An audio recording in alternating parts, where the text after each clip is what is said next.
The Speaker, my colleague, Honorable Davis Opoku, MP for Mpeaeso, has described the budget before the House as empty budget.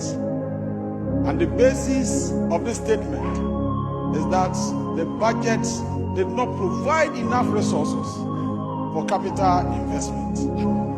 I want to start my debate from these critical issues that my colleague has raised before the House. Mr. Speaker, indeed, I agree with him perfectly. Capital expenditure or capital investment induces long-term economic development. It creates sustainable employment. It increases incomes and establishes conditions that encourage private sector investment. And so when you invest in capital projects, you are creating jobs. You are expanding your economy.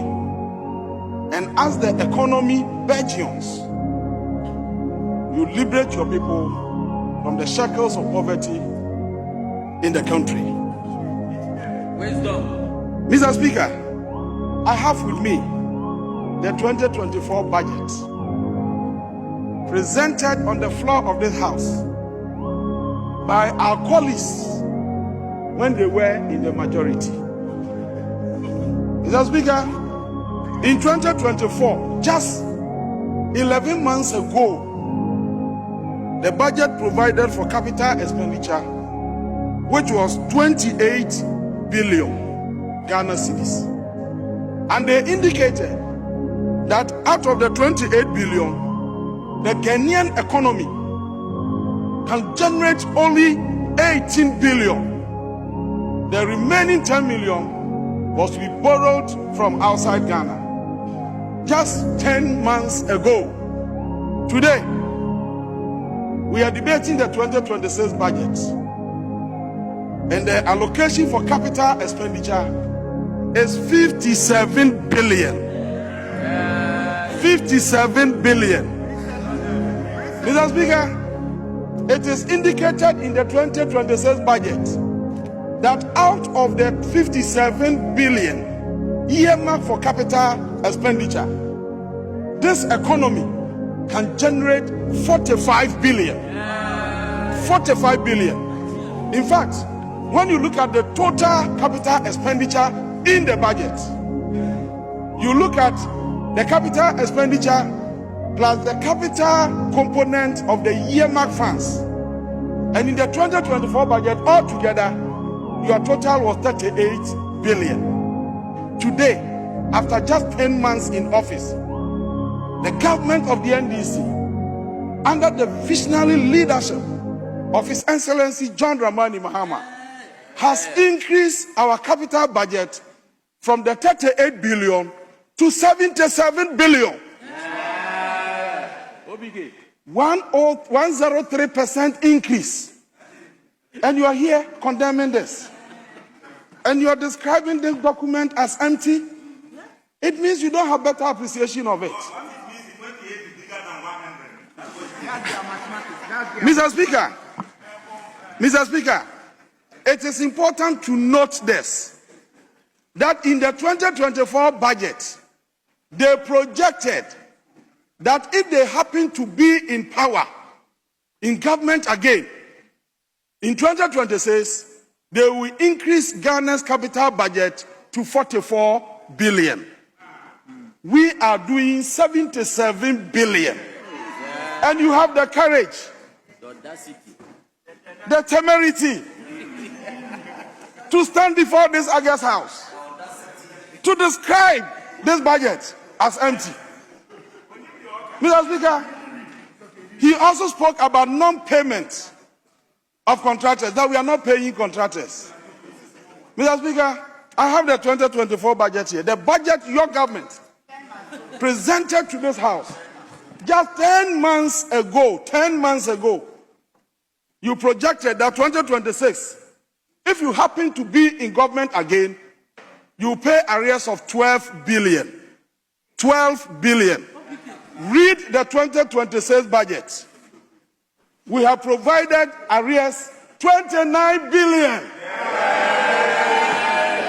My brother, you don't know the contents of the budget. Mr. Speaker, I am quoting from page 161 of the 2026 budget and page 176 of the 2024 budget. Mr. Speaker, I see a shift from expenditure on goods and services to expenditure on capital projects. We now have a government that thinks about the people, that thinks about the future of this country. And the government says that let us not spend the monies in the offices. Let's prioritize the interests of the Ghanaian people above our private interests. And Mr. Speaker, I want to demonstrate this. In the 2024 budget, the budget they presented before the House 10 months ago, they stated under goods and services that 2026 they will spend 14.5 billion, that's 15 billion on goods and services. That's office expenditure. Government changed. The NDC government is in office. And we have presented the 2026 budget. We are saying that no, we cannot expend 15 billion as office expenditure. We have reduced it to 13 billion. And you are not applauding this. They even projected that if they happen to be in government, in 2027, office expenditure will increase to 17 billion. And we, in the 2026 budget, we are saying that we'll do 14 billion. We are cutting down office expenditure and then increasing capital expenditure. Is this not the way to grow the economy? So what are you criticizing? Then, Mr. Speaker, on a more serious note, these people were on a journey to destroy our nation. And I'm coming to demonstrate that. And I'm happy. I'm happy that at the gallery today, we have school children. And they will listen to what they have done. The damage they have done to the Ghanaian economy. And they still have the guts to stand before us here to debate us. Mr. Speaker, in 2024, this is the budget they presented before us here.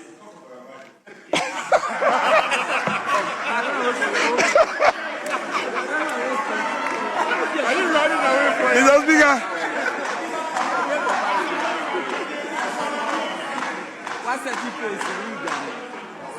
Mr. Speaker, in the 2024 budget, they told us that inflows into the health insurance fund will be 9 billion Ghana cedis. The Ghanaian people will pay for quality health service amounting to 9 billion Ghana cedis.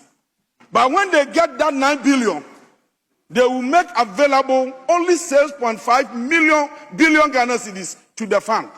And they will expend the rest on office expenditure. So, quality health care was never your priority. Today, you sit here, you argue that we lack basic things in our hospitals. Now, who cost come? Today, in the 2026 budget, we have projected an inflow of 11 billion Ghana cedis into the health insurance fund.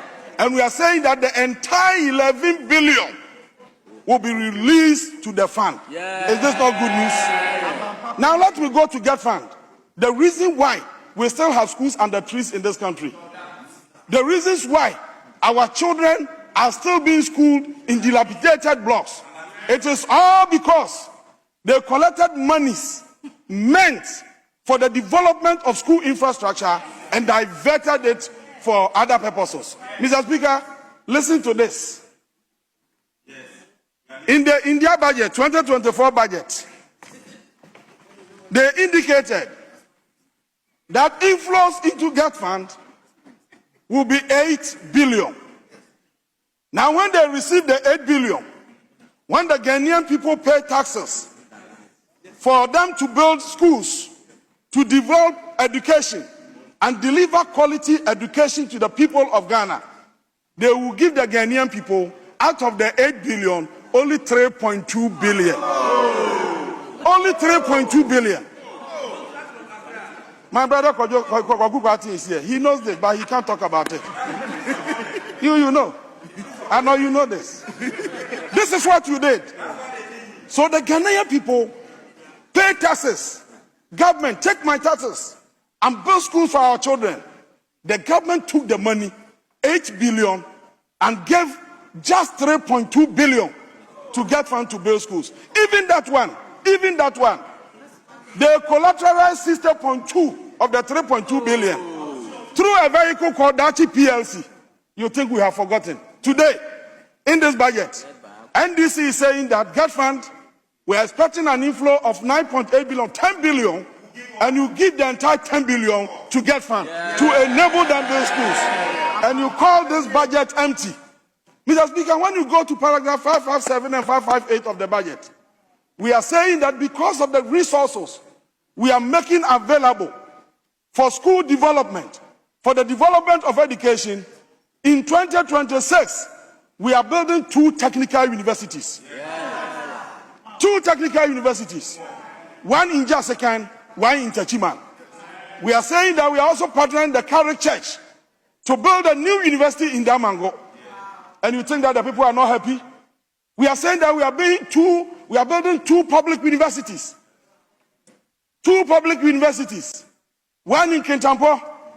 Mr. Speaker, are you saying that the people are not happy? One in Techiman. You are saying that they are not happy? Within 1 year, we want to build 5 universities. 5 universities. Tell us whether in the period of 1 year, 8 years, were you able to complete 2 universities in this country? No. And now you call this empty. Mr. Speaker, let's move on. Road fund. I've heard some of our colleagues, I've heard some of them complaining that our roads are bad. Fix the roads. They are mounting pressure here and there. As if they don't know what they did. In their own budget, 2024, they projected revenue inflow of 2.8 billion into the road fund and said that when they receive the money, they will give the road fund only 1.1 billion. Today, we are projecting 3 billion Ghana cedis into the road fund. And we are saying that we are giving the entire 3 billion to the road fund for the maintenance of our roads. Mr. Speaker, President Mahama, through this budget, is laying a solid foundation for the development of our country. For the first time in the history of this country, Mahama is proposing in this budget to construct an expressway in Ghana. Expressway. We have never seen that one in Ghana.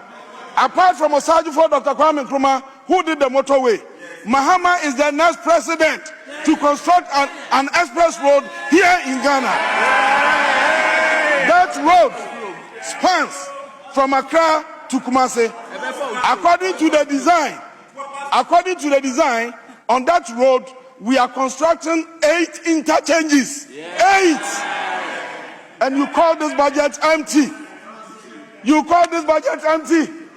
Mr. Speaker, apart from Kwame Nkrumah, who invested in the construction of the Akoso Modai to generate 1,200 megawatts of power, that huge investment is still benefiting Ghanaians.